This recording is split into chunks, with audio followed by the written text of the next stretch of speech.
Toxic positivity, सतत positive राहण्याच्या त्या दडपणाचा खरा अर्थ.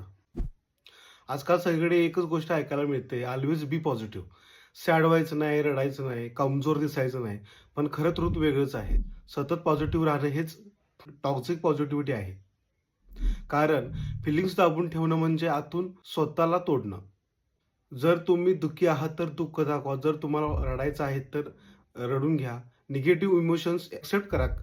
निगेटिव्ह इमोशन्स एक्सेप्ट करणं हे कमजोरी नाही, ते फिलिंग्सचा भाग आहे. टॉक्सिक पॉझिटिव्हिटी आपल्याला खोटं मुखवटा लावायला लावते. मी ठीक आहे म्हणतो, पण आपण आतून तुटलेला असतो. लक्षात ठेवा, रिअल स्ट्रेंथ म्हणजे आपल्याला इमोशन्सला जागा देणं. हॅपीनेस, सॅडनेस, अँगर, फिअर हे सगळं ह्युमन आहेत. म्हणून फेक स्माईल नको, खरं आयुष्य जगा. कारण हीलिंग तेव्हाच पॉझिटिव्ह आहे जेव्हा आपण आपल्या भावनांना स्वीकारतो. धन्यवाद.